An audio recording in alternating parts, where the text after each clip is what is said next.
warahmatullahi wabarakatuh. Selamat bergabung kembali di Rizvika Channel.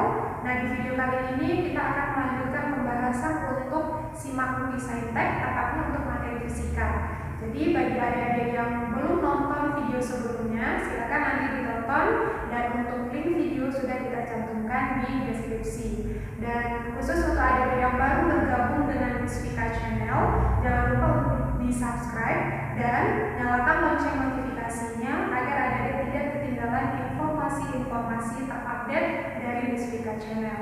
Nah, sekarang kita langsung lihat untuk soal nomor. Di soal yang pertama ini katanya pada cermin cekung, bila benda berjarak lebih besar dari jari-jari kelengkungan cermin atau disimbolkan dengan R, pernyataan manakah yang benar? Jadi di sini adik-adik menggunakan aturan menjawab pernyataan 1, 2, 3, dan 4. Oke, kita garis bawahi ya, untuk membimbing kita menentukan konsep mana yang akan kita gunakan. Berarti yang pertama, adik-adik harus ingat konsep cermin cekung.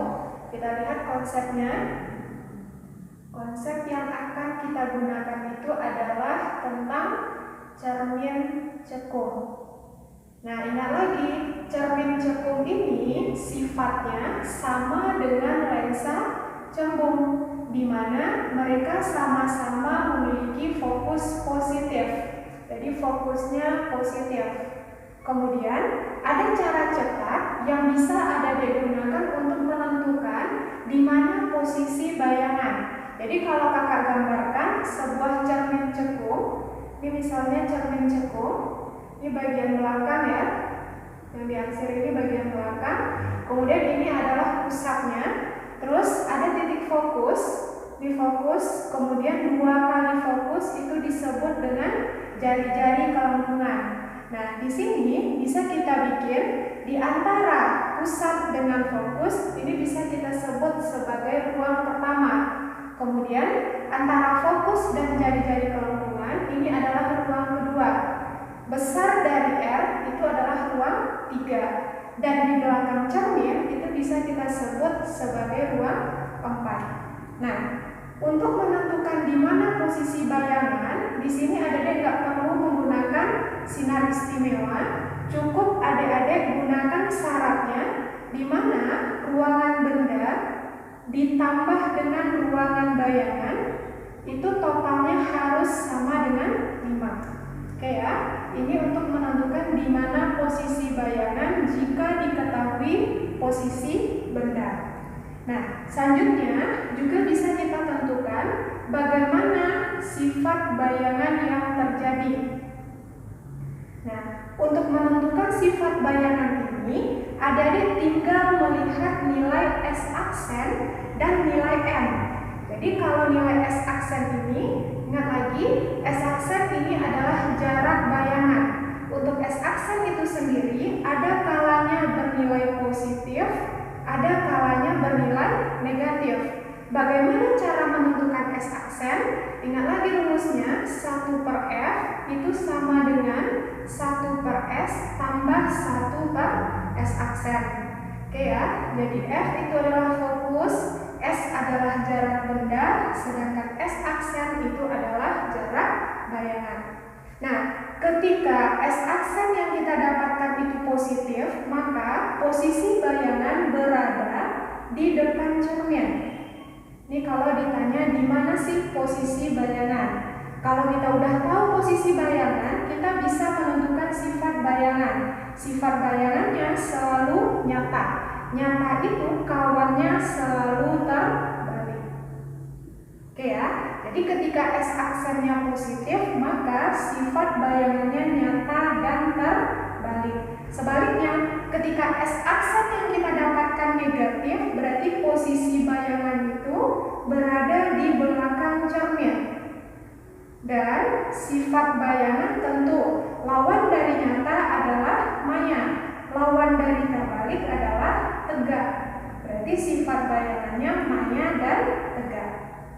Oke, selanjutnya sifat bayangan tadi kakak sampaikan bisa juga kita tentukan dari nilai M atau perbesaran bayangan.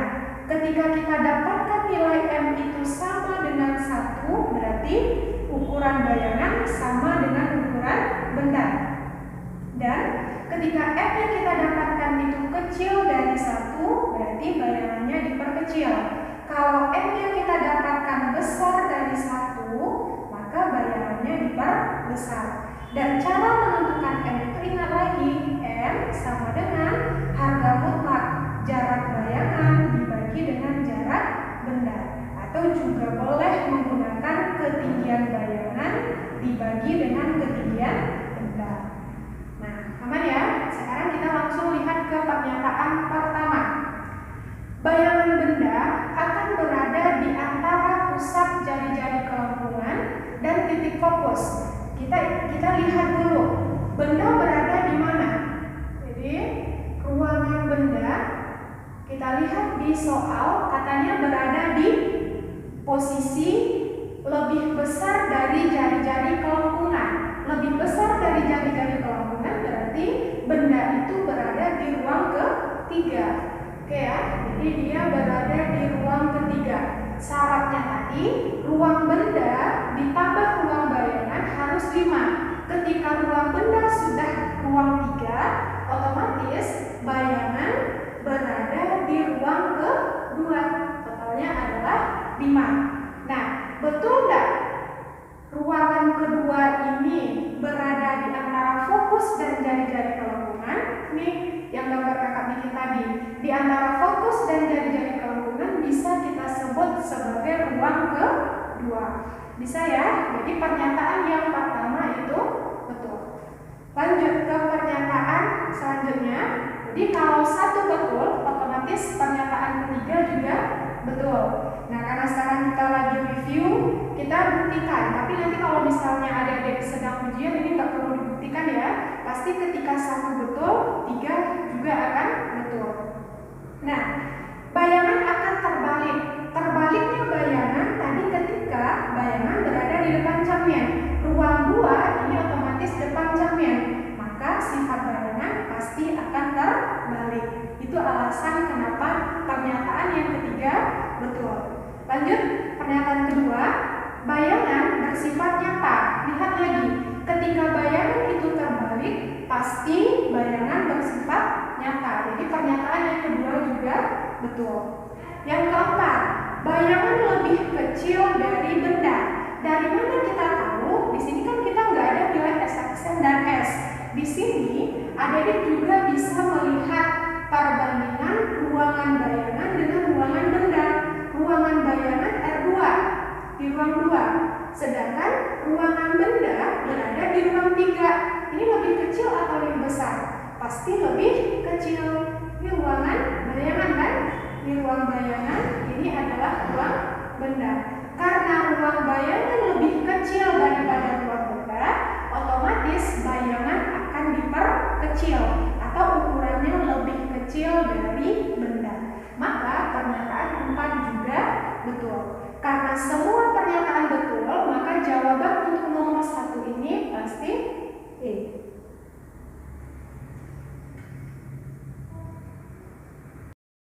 Oke, sekarang kita lanjutkan untuk soal nomor 2. Di soal nomor 2 ini katanya seorang yang tidak bermuatan.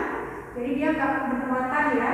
Kemudian berada di dalam bola berlubang besar yang terbuat dari logam, bermuatan sangat besar, tidak akan tersentrum karena menyentuh dinding bola. Jadi di sini kata kuncinya orang ini tidak bermuatan, berada dalam sebuah bola yang bermuatan. Ketika dia menyentuh dinding, maka dia tidak tersentrum. Itu pernyataannya. Alasannya, di dalam bola tidak terdapat medan listrik dan pada bagian dalam dinding bola tidak ada muatan. Jadi dari kalimat yang tersedia di dalam soal nomor 2 ini, adik-adik harus ingat konsep tentang listrik statis. Jadi konsepnya listrik statis, tepatnya tentang medan listrik pada bola konduktor.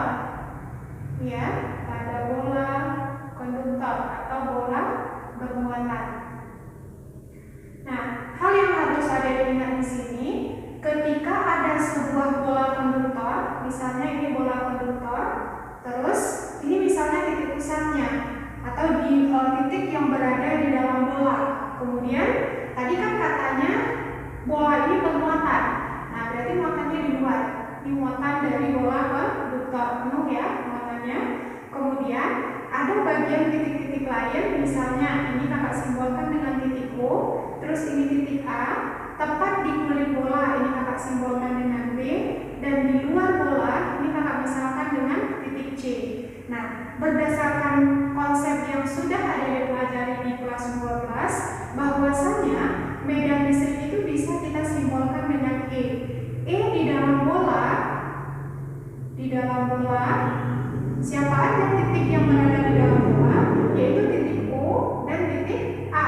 Jadi ini nilainya sama dengan EO dan EA, di mana nilai medan listrik di dalam bola itu tidak ada alias 0. Nah, terus medan listrik tepat di kulit bola. Di kulit bola itu ada titik B, berarti EB ini nilainya ada. Berapa nilainya? Tentu kita gunakan rumus dari medan listrik, kaki per R kuadrat. R di sini apa? R itu adalah jari-jari dari bola konduktor. Bisa ya? Kemudian E di luar bola. E di luar bola itu titik yang berada di luar bola otomatis titik C, EC. Berapa nilai EC? Kaki per R kecil. R kecil itu apa? Jarak dari titik pusat ke titik C. Ini R kecil. Ini konsep yang harus ada diingat kembali dalam bahasan medan listrik untuk bola konduktor. Nah, di soal kembali lagi katanya berada di dalam bola ya. Nah, jadi si anak ini berada di dalam bola dan anak tidak bermuatan. Nah, makanya dia nggak ke sentrum. Itu betul apa salah?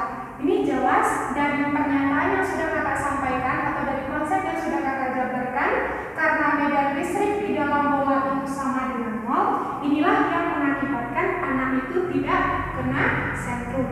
Bisa ya? Jadi pernyataannya betul. Alasannya E di dalam bola konduktor itu bernilai 0 dan anak tidak bermuatan. Tapi kalau misalnya anaknya bermuatan di dalam soal, E di dalam bola tidak lagi 0 ya. Itu kan ada lagi konsep lanjutannya. Oke, kita lihat alasannya. Di dalam bola tidak terdapat medan listrik. Nih, di dalam bola tidak terdapat medan listrik dan pada bagian dalam dinding bola tidak ada muatan. Kan si anak tidak bermuatan, otomatis di dalam dinding bola juga tidak ada muatan, dan medan listrik di dalam bola itu tidak ada alias 0. Jadi alasannya juga betul. Apakah mereka berhubungan?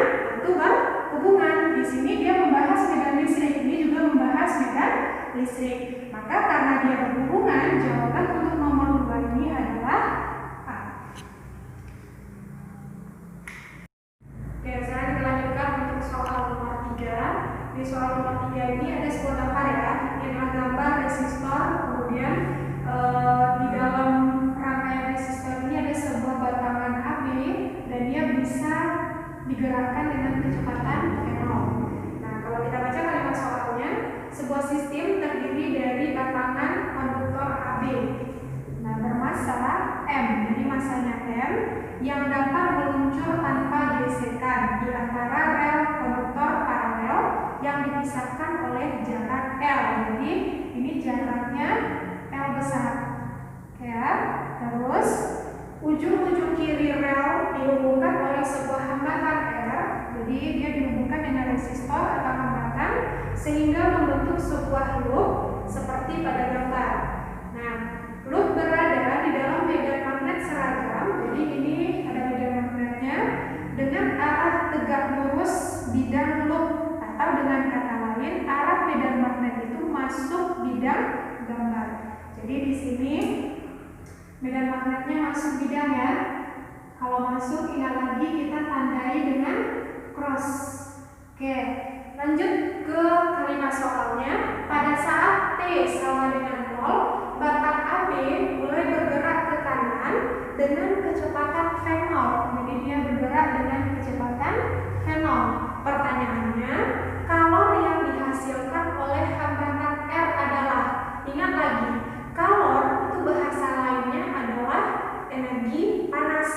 Jadi untuk menyelesaikan soal nomor 3 ini, adik-adik jangan terkecoh dengan gambar ini. Biasanya kan kalau di kelas 12, kalau sudah menemukan soal kayak gini, pasti kita menggunakan BBL induksi, BLV. Padahal yang ditanya itu cuma energi panas atau kalor. Jadi konsep yang adik-adik gunakan di sini cukup sederhana, walaupun soalnya panjang. Kita hanya di sini menggunakan konsep perubahan energi. Oke ya. Jadi kita gunakan konsep perubahan energi. Kira-kira energi apa nih yang berubah? Karena dia bergerak, pasti di sini ada energi kinetik. Betul ya? Energi kinetik atau kita simbolkan dengan EK. Nah, karena dia dihubungkan pada sebuah hambatan, maka akan mengalir energi listrik atau ada di situ energi listrik, dan lama-kelamaan akan menghasilkan energi panas. Energi panas atau yang kita sebut tadi dengan kalor. Nah, apakah di sini kita menggunakan konsep Kimacek ya? Kita lihat dulu optionnya. Optionnya di sini melihat hubungan antara kalor dengan massa dan kecepatan. Ya udah, berarti kita tidak menggunakan konsep Kimacek di sini. Karena terjadi perubahan energi, maka energi panas itu otomatis sama dengan energi kinetik, yaitu setengah mv kuadrat. V-nya yang mana? Untuk kecepatan awal tadi, yaitu V0. Oke ya, jadi untuk yang nomor 3 ini jawabannya otomatis option A, yaitu setengah mv0 kuadrat. Oke, adik-adik, itu untuk pembahasan soal simak bukti untuk bagian kedua ini. Ikuti terus Mesvika Channel karena kita akan selalu mengupdate informasi-informasi terbaru untuk adik-adik semua. Semoga